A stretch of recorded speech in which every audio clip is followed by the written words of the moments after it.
Oh my God, guys. This was one of my favorite conversations. His name is Dustin Gutkowski and absolutely dropped gems upon gems in this episode. I mean, we're talking about somebody who was homeless at 14 and created a multi-million dollar business in just a few years. You have got to listen to this episode. I think it will inspire you. And he also just gives you so much wisdom and things to think about as an entrepreneur and business leader. I cannot wait for you to listen to this. Here we go.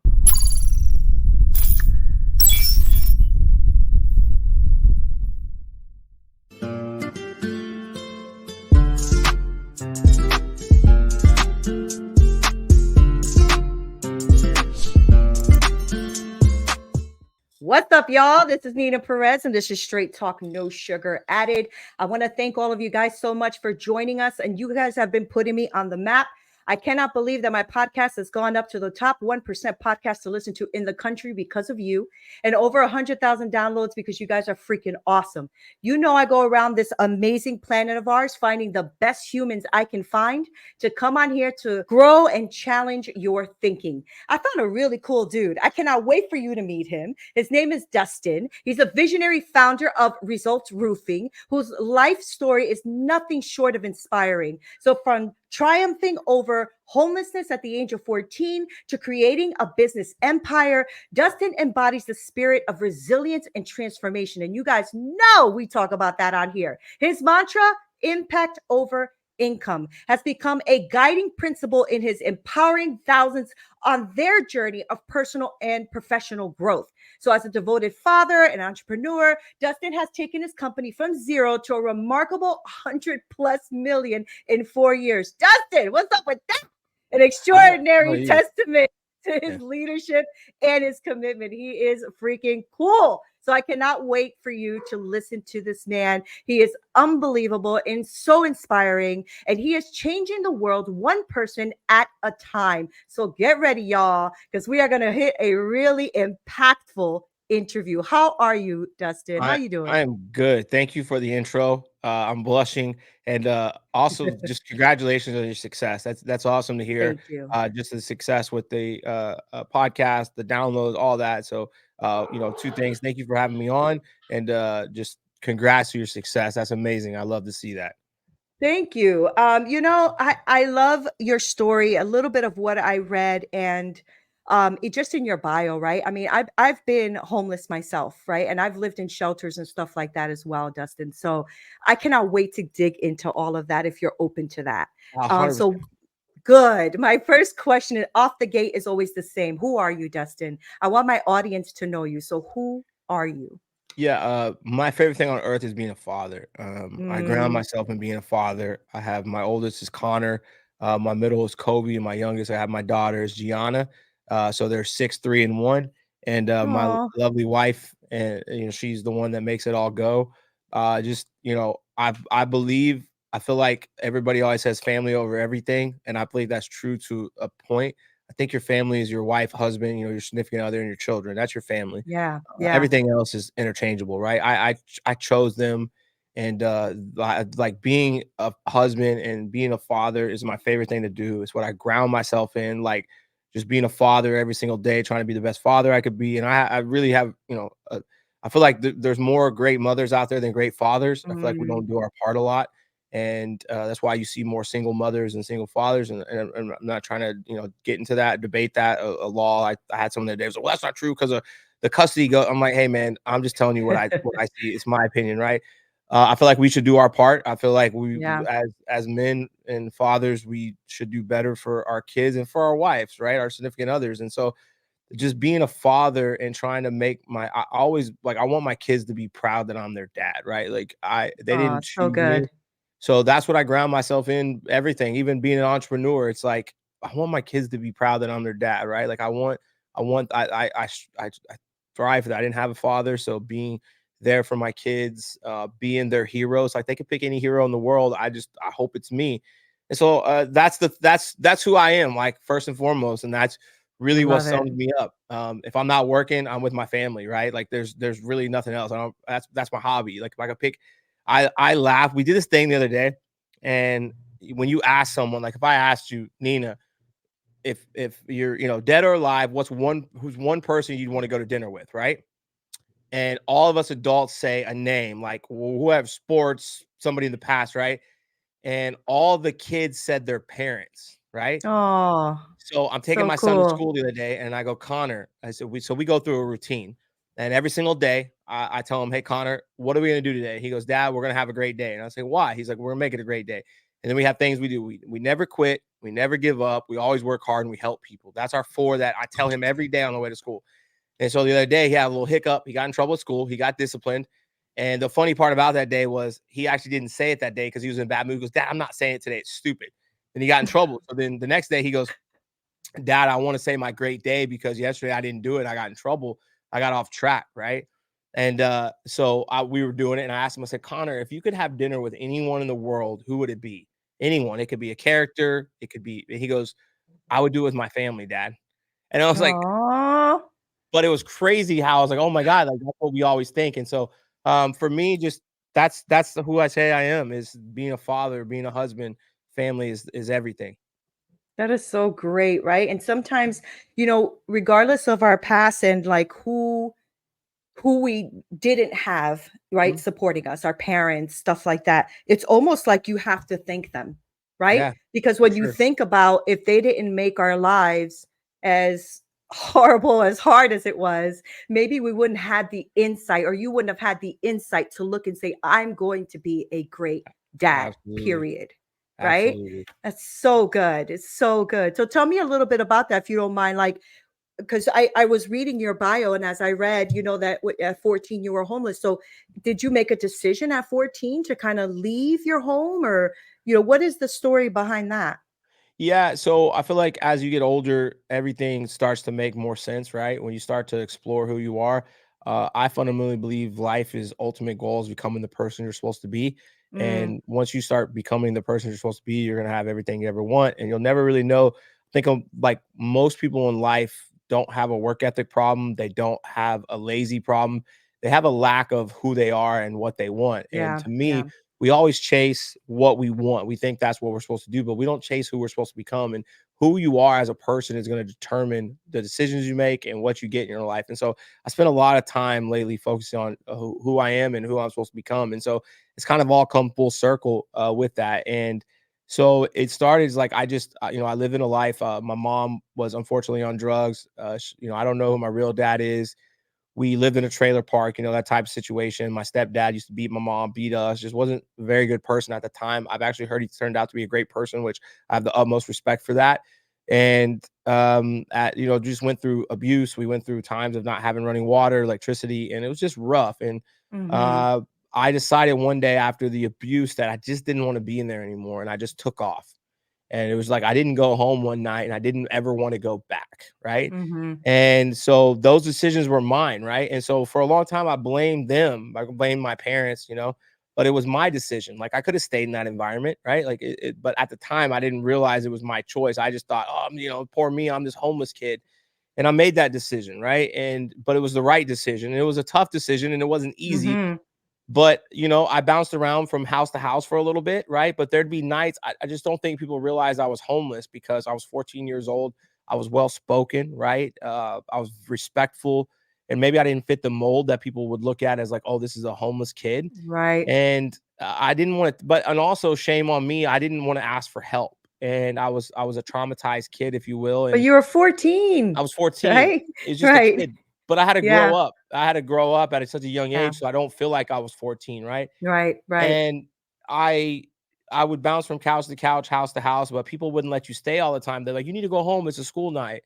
And you're like, "Oh, okay, but I don't have a home."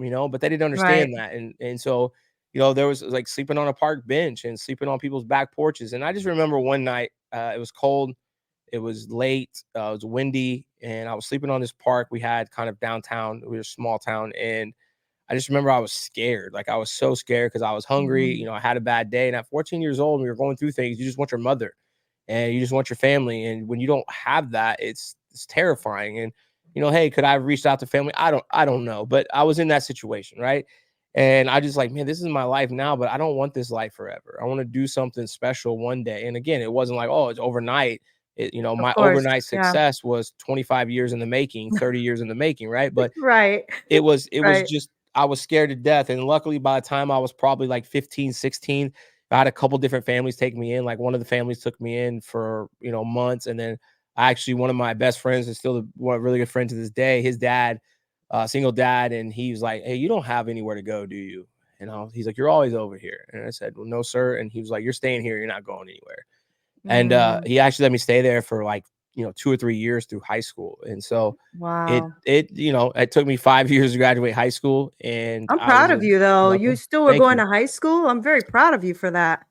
I still was. And what's weird is I don't know why. You know, Probably some different reasons, but probably going for the wrong reasons, but turned out to be the right reasons, right? But Right. I was still going. And I think it's because I wanted to do something with my life, but I didn't Mhm. know, right?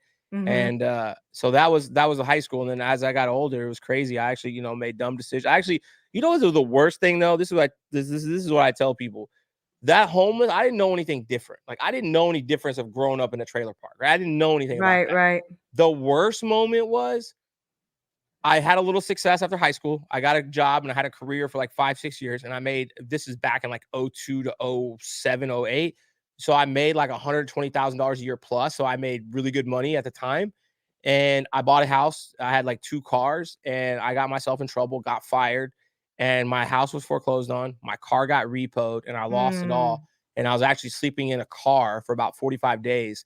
Well, I got a new job, but it didn't pay as much as I was used to. And I didn't get a paycheck. You work your first 2 weeks, and then you get 2 week right. payroll. So 30 days. And I was living in a car for like 30 days. And that was Mm, the worst. I was like, wow, I started here and I worked my way out. And then I brought myself back. And that mm, was like so hard to comprehend that I yeah. became everything I said I wasn't. And it took me at that moment, I was probably, call it 25, 26 years old. It took me until I was 36, 37 to get out of that, really, like truly get out of Mhm. that. Like, Mhm. Mhm. and so yeah, it was poor decisions on my part. But again, I think it goes back to I wasn't focused on the person that I was supposed to be. And so I was always focused on material things and money. And so then you don't achieve those things. And so it was a tough road. And now looking back, I go, man, it was all my fault. Because at the end of the day, I grew up in that household, but my mom wasn't there when I got arrested when I was, 21. My Right. my real dad, I don't know his name, but yeah, it's his fault that I didn't accomplish things in life. No, it was mine. The common denominator through my story is me. Right. And through all Right. that, it was my fault. Like I didn't have a choice what I was born into, but I had a choice how I reacted to it. I had a choice on how I went through those things and handled those situations. And I think I handled them very poorly, even at a young age. And so now I spend a lot of time looking at the past. Why? Because one, I never want to go back there. And you can Right. never predict the future unless you study your past. And so I study every mistake I've ever made. I study the good I've done. So when something comes at me now, I'm like, I already know what is going to happen because I've been through this. And so I spent a Mhm. lot of Mhm. time studying what got me there. What should I have done differently? It's almost like studying game film in sports. Right, right. Well, I mean, it's all to benefit you, right? I feel Yeah, like it's all to benefit you. I think the older we get, the wiser you're getting, right? So you're absolutely. looking at the back and going, I was a kid, it was a stupid move, blah, blah, blah. But you also have to remember there's a certain amount of programming too, Dustin, right? Yes. For the first 7 years of your life, there was programming going on too, right? That wasn't really to your benefit, right? With all the abuse and the drug use and, living in a trailer and all that kind of stuff.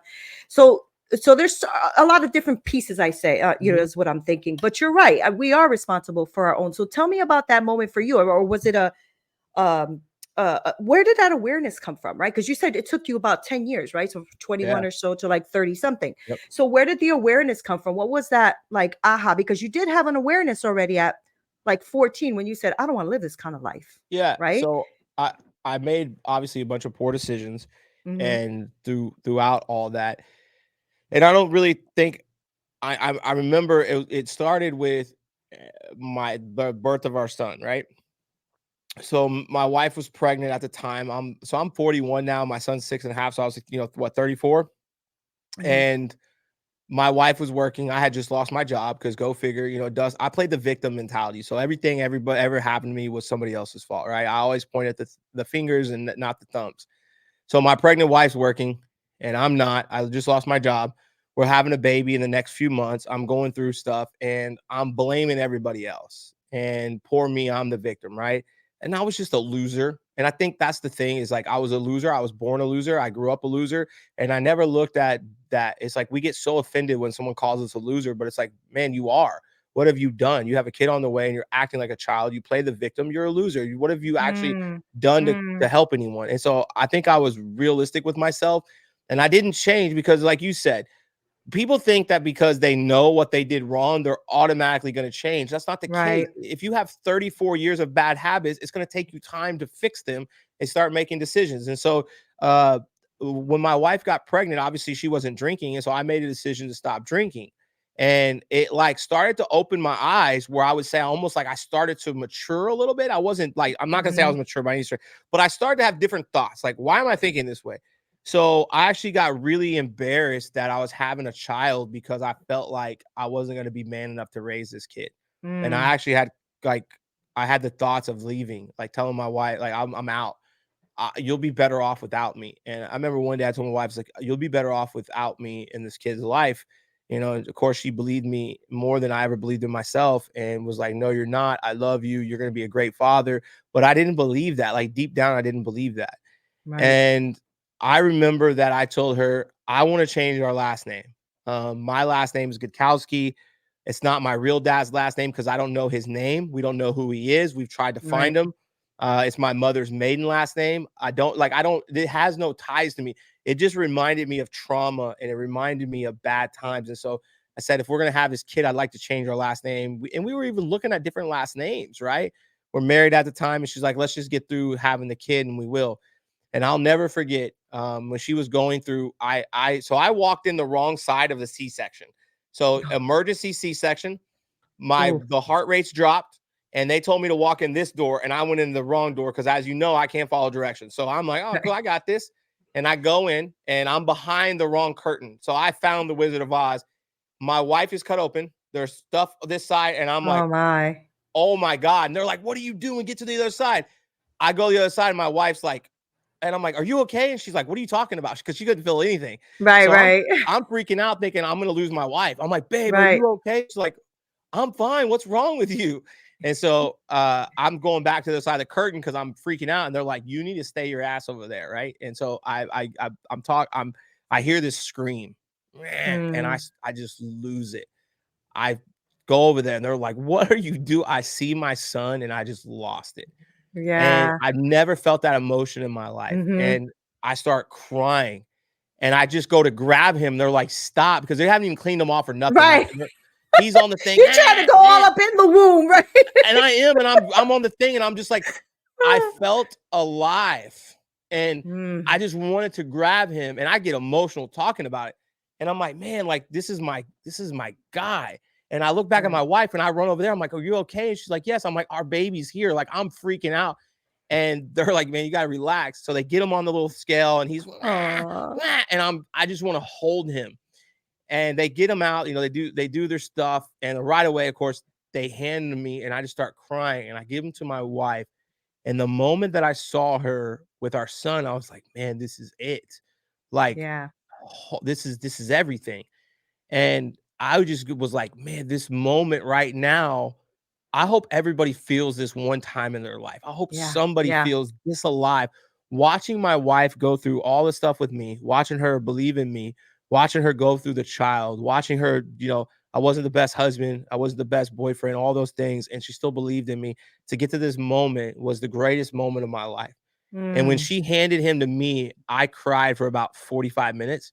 And we had this like older nurse in there. It's so weird. Like, it's not to say like a guardian angel or anything like that, but you know how when somebody speaks to you, it's like they speak to you. And there was yeah. 100 people talking to me that day, and I couldn't hear what they're saying. But for whatever reason, I heard what that lady said. And she's like, young man, she's like, you've been through some shit in your day. And sorry. And I go, No, you're I good. said, I go, yes, ma'am. Like, it kind of threw me off. And she's like, I said, I've been through pain, trauma, everything. And she's like, I can feel it leaving your body. And it really kind of like gave me chills, because she's like, I was just crying like nonstop for So 45 good. minutes. And I said, ma'am, I've been through so much trauma, pain, abuse, and I'd go through it 1,000 times over again to get to this moment. Like, it was Mhm. just like, it was so freeing, like this moment. And I said, I'm like, I'm going to make this kid proud that I'm his dad. And I Yeah. said, that's all my mission in life is going to be, is just to make sure that he's proud that I'm his dad. And I've got to treat his mom good, and I've got to treat him well. And I've got to make him proud that I'm his dad. And so my life just started there. And again, I wasn't perfect. And I tried to be, a better man and a better father and make better decisions.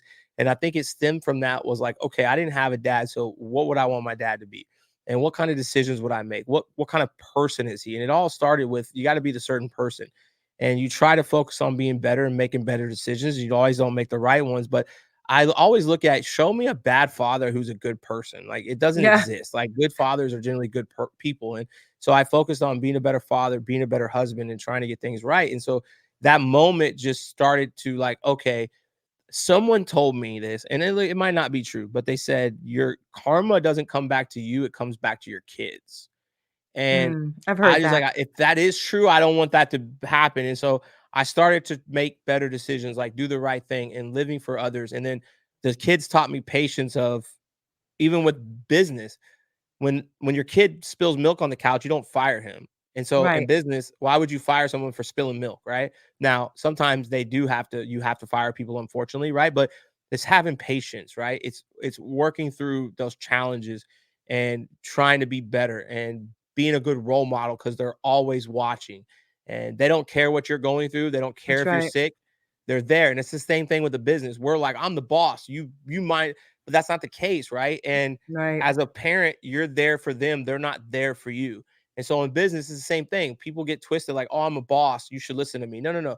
You work for your people. They don't work for you. They could choose to go anywhere else. And one day when your That's kids right. are 18, they can choose to go wherever they want in the world. And if you're not a good parent, you're never going to see them again for Christmas, Thanksgiving. And I don't want that. I want my kids to be there. I want them to feel loved, and I want them to feel those things that I never felt. And so, my wife does such an amazing job with our children. She's the best mother ever alive. No offense to any other women. I know that's great, but my wife is I such love an that. incredible mother and makes everything go. And I couldn't do what I do without having my wife there, who I trust more than anything, that takes care of our children and always makes sure that their needs are ahead of everything and everyone else. And it's just it works for us.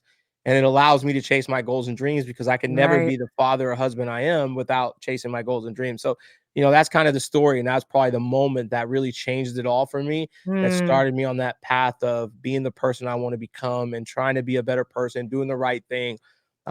Just, overall, it's like, I want to live a better life. And what does that look like? And I started focusing on that. And the weirdest thing happened when I started giving more than I take, I got more. Yeah. I was so grateful for what I had in my life, coming from nothing, that I got more. And I did things because I thought it was the right thing, not because I wanted something. And life just has a funny way of giving you more when you're grateful for what you have, right? And when you So give good. more, you get more. And that's kind of the song and dance. Right. So first of all, thank you for sharing that story, because that's such a beautiful story and so true. My son is having his first daughter for his very first daughter in May, so I'm It's excited. awesome. Congrats. But What I day? told him What day in May? I think May 15th or Okay. something. Yeah. Yeah. So I said to him, I said, "You're not going to know love until you see that little girl and she's in Hmm. your arms. Then you will experience Yes. life-changing love." Yeah. 100%. So good. Is where was the business coming in from, though, because you weren't working, right? So No. because you have, yeah, so tell me about that. Like, what made you chase this, because you really have a lot of success within a very short time, I right? think, yeah. So So I work for other people. So we've had the business. We opened in November of 2019, right? And so I had my son, and my son was born June 18th of 17. We opened the business November 19. So I worked for a few other people, right? And my last run, I was managing health clubs. So I came from the fitness industry before. I managed gyms, mhm, and that's what I'd always done, and had a lot of success in it. And so my last run, I was making really good money, making the most money I'd ever made in my life. My wife was a stay-at-home wife. I was doing well, right? yeah, Last two jobs I had were really, really well for me. And but I was living someone else's dream.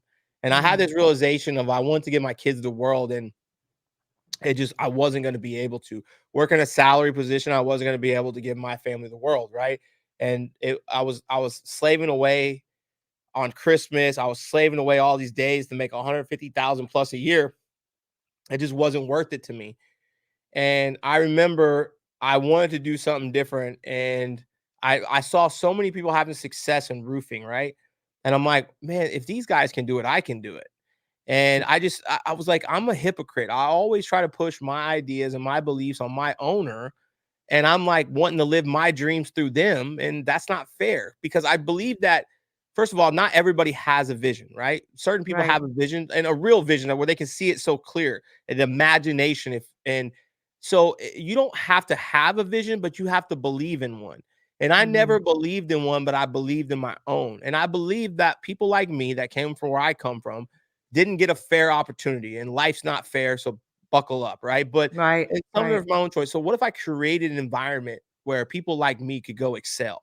Where the underdogs, the band of misfits, the people that maybe didn't have a chance, came from the rough upbringing, could come out and perform. But also the people that had a great upbringing, that people thought they had their whole life handed to them, could come here and perform and prove that they were the real deal. So I wanted to create an environment of that culture that I always thought existed, that everyone told me it didn't. It's so And good. so I was like, I want Mhm. to create this. And so I'm working for all these people, and I'm being a hypocrite. I'm telling them how to run their business. And as an owner, it's like so many people want to tell you how to run their business. I've never ran a business, right? They're coaching you on how to run a business that they don't have. They've never Right. accomplished. They're like, let me show you how to scale to 250 million. I'm like, what do you own? Oh, well, Right. nothing. You live with your mom in a basement. What are you talking about? Right. So just, Right. Right. but I'm that guy. So I'm telling you how to be successful, and I'd never accomplished anything.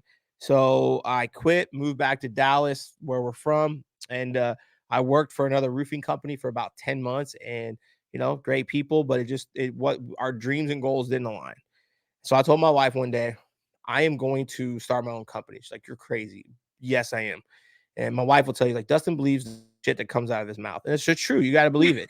And I'm I driving home love one it. day, and I had this vision of roofing company. I didn't know how. And I go, RR Results Roofing. I got it. My wife's like, what are you talking about? I hang up the phone. And she's like, she's blowing me up thinking something happened. I got in a wreck, and I pull over and I started writing down RR, and I started Results Roofing. And first I had the R's like Rolls Royce, like forward facing, like R. No, I don't Mhm. like that. And then I had this like just hit me. One R is facing this way for our past, because we're always going to remember that. And that's where we come from. And we never want to go back, and we want to learn. And we're going to have a forward facing R because they're mirrored. This is going to represent us going in the future and the journey we're going to take. So results roofing is going to represent where we're from, where we came I from, and love also where we're this. going.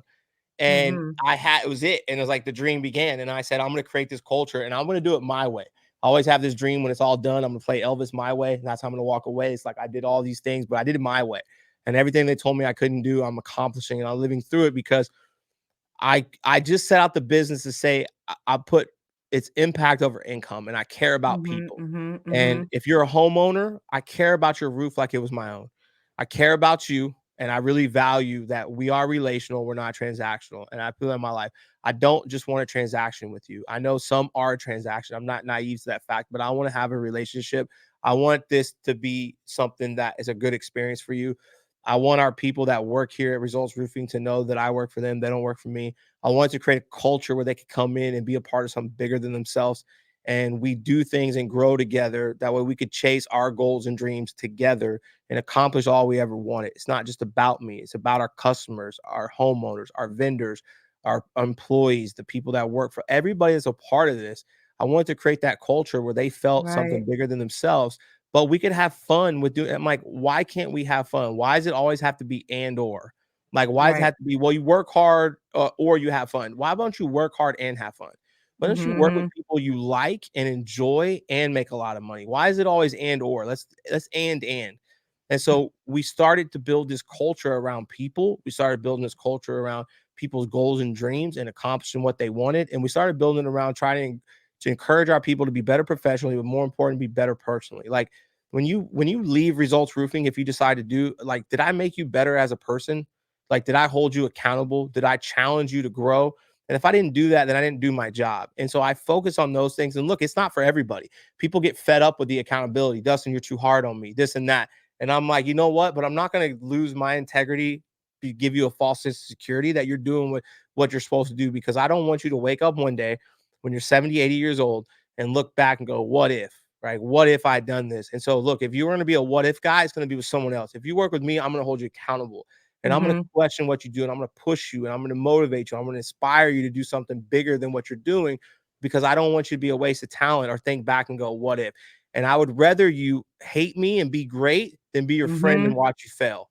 And I just Mm-hmm. can't sit by and watch that, right? And so I firmly believe in that. And look, it's not for everybody. Some people want to go on their own. That's fine. I wish them nothing but the best. I'll probably never speak to you again, because if you're not with us, to me, you're against us. And I don't fraternize with the enemy. I care about this team and this family. And if you leave here, people get upset, but I'm like, you're dead to me because you chose to quit on this. Then go build your own dreams, but then you don't need me anymore, right? And I don't need you. Right. And so it's the focus on the people, and it's the intensity to get people to be better and create future leaders and change people's lives. And that's what I want to do, from homeowners to employees to the people that believe in us and the people that support us. Like, I'm so thankful for that, because there's 5,000 roofing companies in DFW, and you chose to work here. You chose to do business with us. Like, I'm thankful for that. I'm Right. extremely thankful for that. So I try to show that gratitude in everything I do. And I still have stuff to learn, but I'm doing my best, and I'm constantly on a quest to be better and get better and grow and inspire people and do that. So what do you think is the most important thing, right? Because I hear so many amazing things coming out of you. And one is you're not just an owner, right? You are really a mentor. At least it feels to me like Yep. you're also a mentor, right?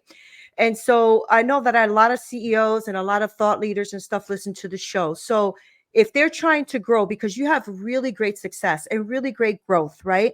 So for somebody who is like maybe grappling with growth or how to even get there, like what do you think is one of the first few key things that they should be doing as entrepreneurs and somebody who's trying to expand their business but also their team? Yeah. So I think when we open a business or we start a business, let's say we're a few years in and we think growth is the best option, right?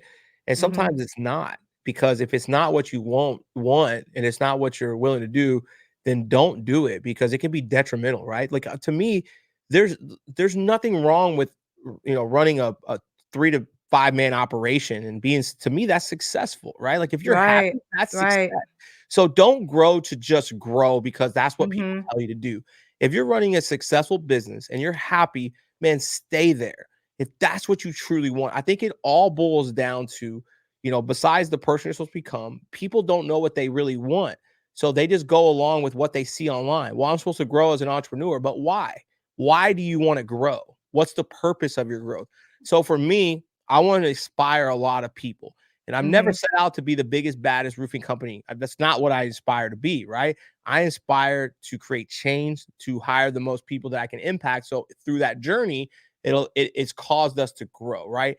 I'm not motivated by money. I'm motivated by my wife and kids and Disney trips, right? That's what I'm motivated by. So I'm not like, when you try to entice me with money, it doesn't fire me up.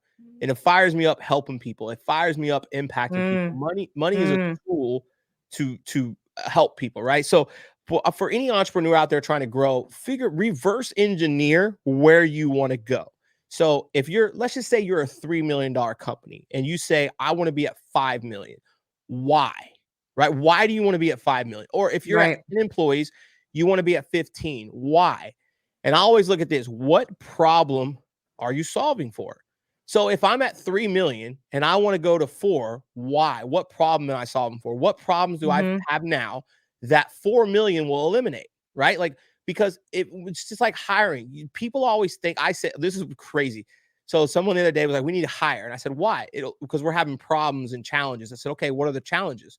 So they're going through them. And I said, so you think by hiring someone new that doesn't know our system, knows nothing about us, is going to fix those challenges? They're going to create more challenges because More you're going to have to train challenges. them up and show them how to do it, right? So Right. growth actually creates more challenges. So for me, if you're going to hire someone, what specifically are they going to do and what problems are they going to solve for? And if you don't know Right. that, you shouldn't grow. If your revenue, like, So let's say good. this, right? If your revenue's at 3 million and your margins are minimum and you're not making enough money to survive, you know that you have to go to 4 million to make the appropriate money to survive, pay payroll. That's a real problem that you have, and growth solves that, right? Right. So Right. don't just grow to grow. And if it's the cliche thing to say, well, I want to be a business, but why? You want to be the and I think we want to grow because we like to compare. We like to compare, like me. We're a large company. We're not the biggest roofing company in the country. So it's easy me to compare to the other company that's doing more revenue than us. But how long have they been in business? What are Right. they doing? So Right. there's factors to it. So I don't get caught up in it. What I get caught up in is where do I want to go? What motivates me and why? And then what am I willing to do? Because you've got to be honest with yourself as an entrepreneur. Let's say you're a $3 million entrepreneur, but you take off every weekend. Let's say maybe you only work 8 to 5. There are entrepreneurs that have successful businesses that don't work a lot. Well, if you want to grow and double your business, bye bye weekends, bye Right. bye early nights. Right. So what do Right. you want and what are you willing to do? So I think it boils down is like long story short is what do So you good. really want and why, right? Why are you Mhm. trying to grow?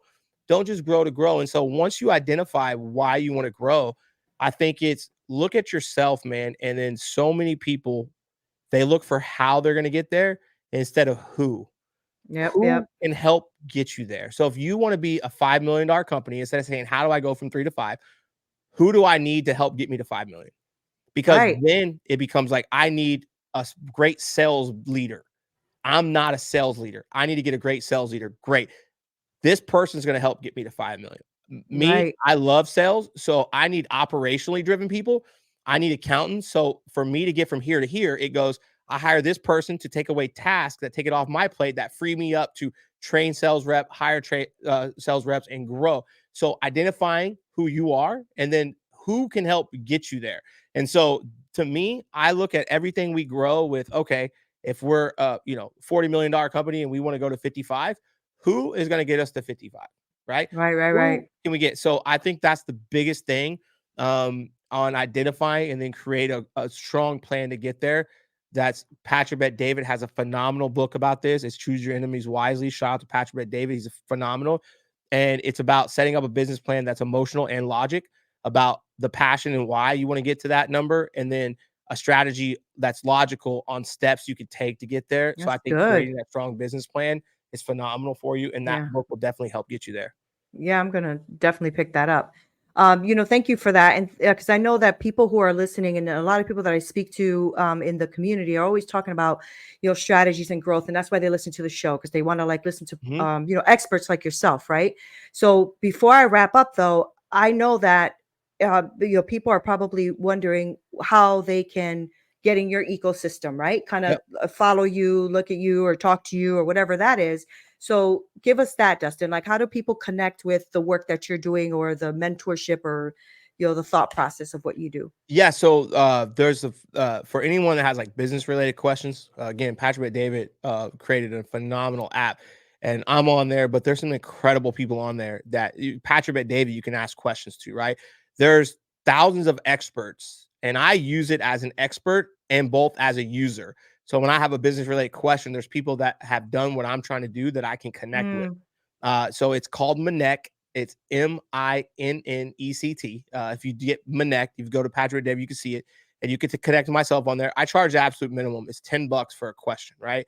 Because Wow. it's not to me, it's not a money thing. It's a way to Right. impact people. That's the least I can charge, and it's a way to ask questions. And I always feel like, well, I could just go to Instagram. I do get a lot of messages on Instagram, but here's why I don't really respond to a lot of messages on Instagram like that, because I try to use it for friendly, but I always feel like if you're not going to invest in yourself, why would I do it? Right. And so I Mm. know $10 is $10, but it's a way to connect with somebody that's serious. And I do the same thing. So if I have a question with somebody, I actually try to reach out to them on there. I don't want to reach out to them on Instagram or something like that because they get Right. so many.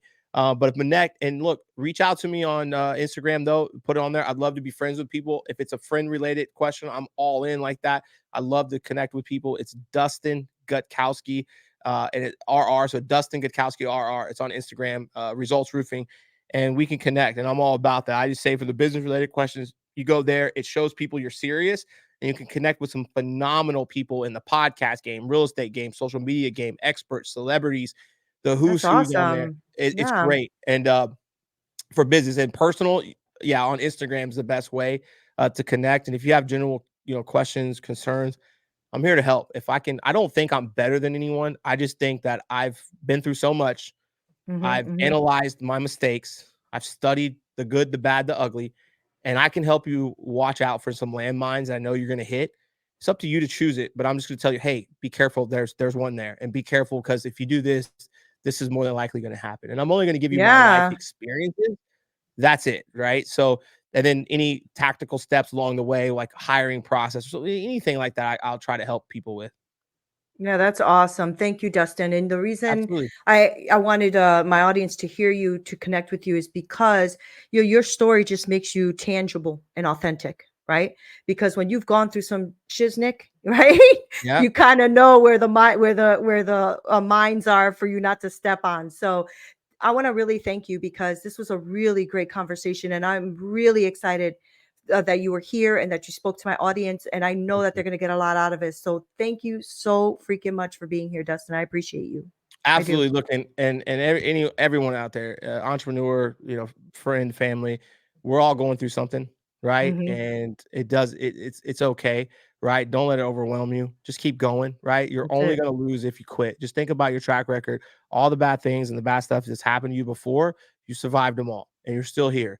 So That's keep right. going, right? Keep going and don't quit, right? I promise you, there are brighter days ahead. No matter what you're going through, everything you feel, everybody's been there or is going through that. And Hmm. this Hmm. exact chapter in your life that you're going through, somebody else has gone through, and you're going to get Hmm. through it, right? And you're probably going to feel alone, and you probably feel lost, and that just means you're growing. So if you're an entrepreneur and you're going through that, just keep going. You got this. I promise you, you're going to come out on the other side. Yeah, yeah. And you can use that wisdom to help someone else, because I always 100%. feel like we are supposed to help others. So Absolutely.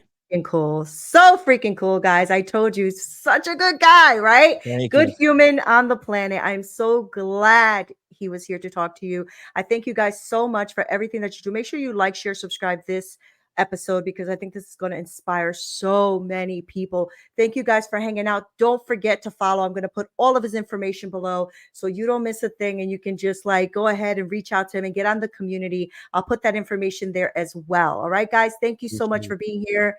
Neena Perez, straight talk, no sugar added. Until next time.